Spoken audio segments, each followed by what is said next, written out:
closer to the athletes, coaches, families, and fans of Cincinnati sports. It's On the Sidelines with Q102's Molly Watson and Lindsay Patterson. Presented by OrthoCincy, the orthopedic authority. We are back on the Sideline. Lindsay Patterson's solo episode today. Molly Watson, unfortunately, battling some of the flu symptoms. We're hoping to get her back out here soon. I am so pumped because it is playoff week for the Cincinnati Bengals. I have a very special guest from OrthoCincy, Dr. Matt DesJardins. How are you doing? I'm doing great. Thanks for having me in the studio. It's good to have you.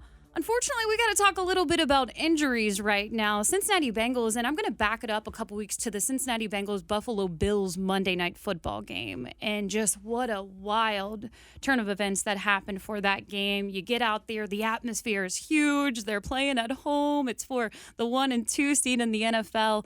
And unfortunately, early in the first quarter, Damar Hamlin from the Buffalo Bills went down. And can you kind of just walk everyone through what exactly happened to Damar in that situation?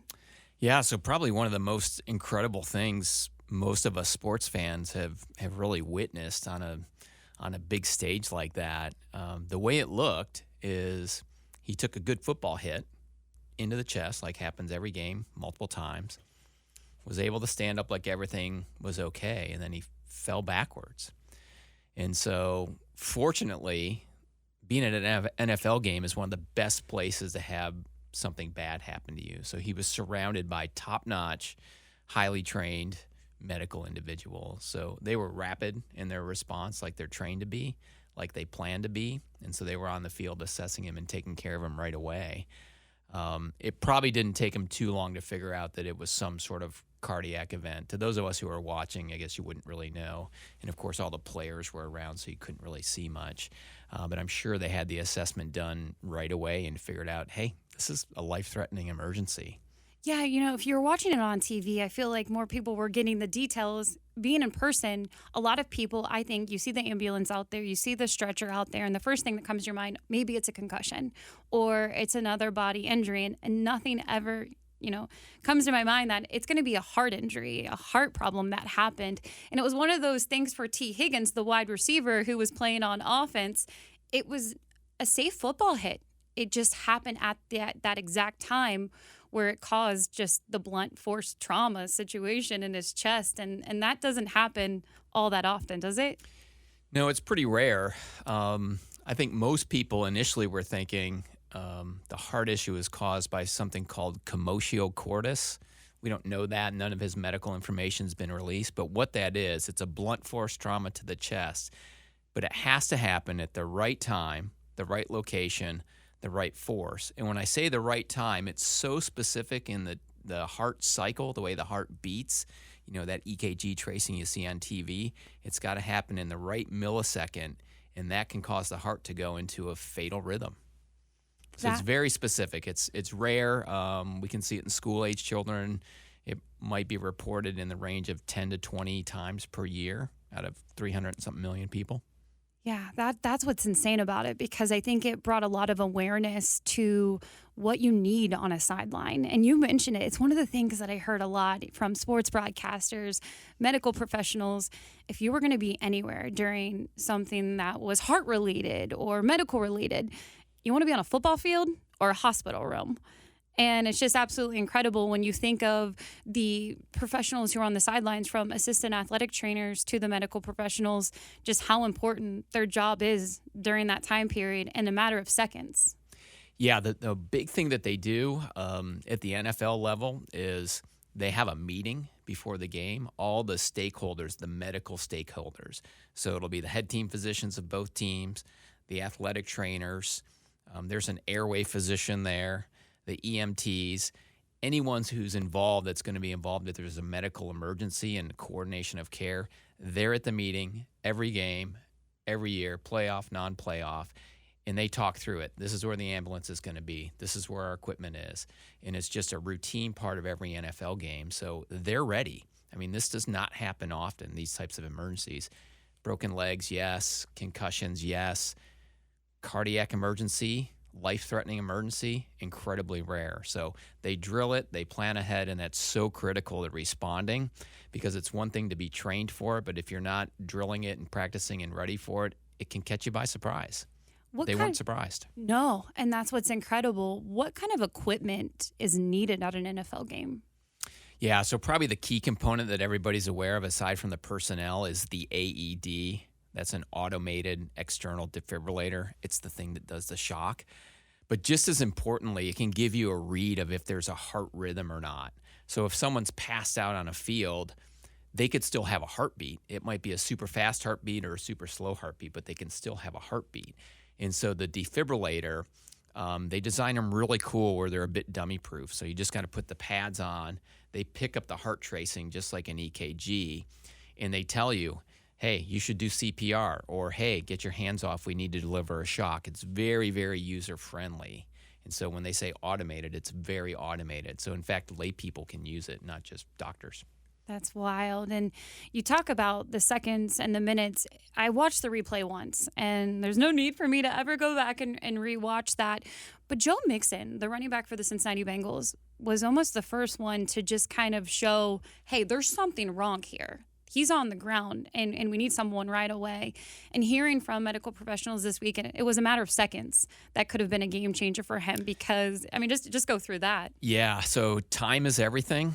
Okay, so when there's a sudden cardiac event, whether it's in the hospital or on the field or at a shopping mall or anywhere, seconds and minutes matter. And the studies show that if you can respond within a couple minutes with CPR, good high-quality CPR, application of the defibrillator, and activating 911 and getting your emergency personnel in the area, that's how you're going to save lives. The actual studies and the outcomes on people who need CPR outside of a hospital, their survival rates are not very high, and that's pretty well known. And that's some of that's just because the heart stopped or there's a serious problem, and maybe it's not even a survivable problem. The benefit here is you have a healthy 24-year-old kid who had a catastrophic thing happen, but he's still a healthy 24-year-old kid. And he had that, seconds access to emergency health care. So what an incredible success story. I think everybody's just crazy about it. Yeah, and one last thing, you've already mentioned it with the CPR. Just how important is that to bring awareness for people to get that education? I think that's the easiest thing, in terms of how do we as the public or even medical people respond to this moving forward, is CPR training is everywhere. Yeah. It's so easy to access. Babysitters do it. You can be a senior citizen and do it. You can be a coach. You can be an administrator. You can be a little league parent.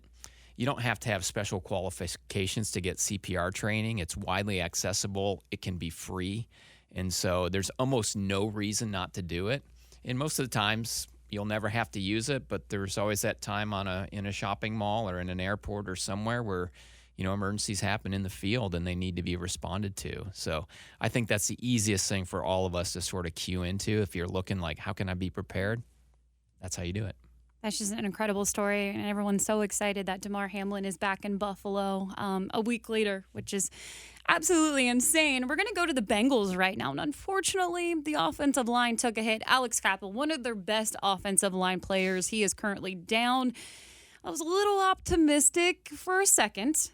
The trainers went and got him off the sideline, and then I saw him on the cart. And that's never a good thing when a team rules you out right away. He has been on a scooter at Paycor Stadium right now. The initial reports, the footage looked like it was an ankle injury. Is this going to be something that's going to keep him out for a while? OrthoCincy Orthopaedics and Sports Medicine has 8 convenient orthopedic urgent care clinics in Kentucky, Ohio, and Indiana, with convenient weekday, evening, and Saturday hours for fractures, sprains, strains, and more. OrthoCincy's dedicated orthopedic specialists will treat your sports, work, or everyday injury. Just walk in. No appointment is ever needed at OrthoCincy Orthopedic Urgent Care. Plus, you'll spend less time and money than going to a crowded ER. Learn more at orthocincy.com. That's orthocincy with a Y.com. Alex Cappa, one of their best offensive line players, he is currently down. Is this going to be something that's going to keep him out for a while? Yeah, so I went back and watched the footage of it, and the footage is concerning. I mean, that's consistent with him being on one of those rolling scooters and not putting any weight on it. anytime the doctors have you completely non-weight bearing, that by itself I think has some significance. More minor ankle injuries, you put a boot on, you start weight bearing as soon as possible, and you start your rehab right away. It's more significant when you're rolling around a scooter and not weight bearing. So it'd be a difficult thing to put a timetable to. And obviously they're keeping the diagnosis and the prognosis private. But it looked concerning on video. When you're down on a sideline, can you see right away and say, I know exactly what just happened? Sometimes there's some characteristics, mechanism of how the player twists or how they go down or how they grab their body part. And if you've been around enough sports, sometimes you can say that's exactly what happened. Other times you can really be fooled.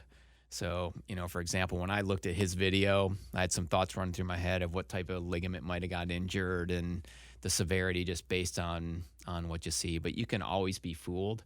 And so it's okay for them to be private with it and not really have a prognosis because sometimes it's, you don't really know for sure. So right now, if you're a Bengals fan, you try to find any optimism, they're going to more than likely have another guy step up when it comes to depth on the offensive line. But with Alex Cappa out, if it's not a ligament injury, is it going to be something that he could maybe get back for in mid-February for a Super Bowl if they're there? Hard to say. I think if he would have broken his ankle and had a fracture, they might have just went out and made that public. I don't know that for a fact, but you think they might have said, hey, he broke his ankle, he's going to need a surgery, he's out. So I'd be suspicious that it's not a broken ankle and something more soft tissue like a ligament. And again, that can be a little bit variable. So we can always be optimistic for February. I'm going to be optimistic right now. Love it. You know what? And maybe Alex Cappa can't be on the offensive line in January, and I'm crossing my fingers for February. But hopefully we get good news in the offseason, and he can get back out there in the offensive line room. We're going to go to wide receiver T. Higgins. So things have kind of changed a little bit since there were some reports that maybe on Monday there could be a hip pointer issue. The Bengals announced on Wednesday that he was going to be out of practice with an illness. Thursday, back at practice, feeling great. The hip injury or hip issue was brought up, and he said, just a little sore out there. If you go back to that play, I feel like everybody knows where this happened. Unfortunately, our guy Joe B., rarely happens, but he left his guy out on an island, and he took a major hit, and he was down for a while and thought, oh, no, we can't lose T. And those initial reports were it was a hip pointer injury. What's that all about? Yeah, so I looked at that. It looks like the helmet impacted the hip, abdomen, rib area, so it kind of hit him in the front. So I don't know if you could tell if you just watched the video and didn't talk to him or assess him in some way, whether it was the hip or not. Hip pointers are painful, if that's what it is, but they're not medically complicated. They just hurt, and it's really just hitting the bone in the very front of your pelvis, and there's not a lot of fat or muscle protection there. So if you grab a helmet, and even the padding, the football pads don't really cover that area. So it's an exposed area. So if you take a nice football helmet right to the front of your hip and pelvis bones, you definitely feel it. So if it was something like that, it'll cause some pain, but it's not a real serious thing. And that would go along with him being ready to go by Thursday. What does that treatment look like during the week? Again, talking about a hip pointer, it would be a real basic thing. So things you might do at home, like heat and ice. They might have them in some tubs, either hot or cold tubs. A lot of stretching. They might do some therapeutic ultrasound. So things that they do in the Bengals locker room would be similar to things you might do in a physical therapy center as an outpatient if you had a similar injury, even if you're a high school kid. So it'd be pretty basic treatment. On a scale of 1 to 10, when it comes to pain, what is it like playing with something like that? I think it's variable, but again, if this is a hip pointer by itself, the pain you might experience, if you put the adrenaline on, it might be pretty modest. Yeah. In between plays, halftime, it might ramp up a little bit, but once he gets going, I bet it'll be good. Yeah, and it's the playoffs now. You playoffs. got to be out there. And one of the things I try to tell people by January with an NFL roster, these guys aren't 100%. They're not 90% right now. They're not 80%. All of them are battling something. I mean, they have Trey Hendrickson out there on the defensive line playing with a broken wrist. So it's unbelievable the pain tolerance some of these NFL players have. And they do get a little help before they go into the game when it comes to some of the treatments before he will take the field against the Baltimore Ravens. I really appreciate you coming in. I want to talk to the optimistic side. And I really felt like you gave Bengals fans some good news for Alex Cappa and T. Higgins. Yeah, glad to be here. We'll be rooting for the Bengals this weekend for sure and hoping their injuries heal up. I'm going to say this because we said it before we started recording. You're from Detroit, correct? Correct. What did you think about that Lions season this year?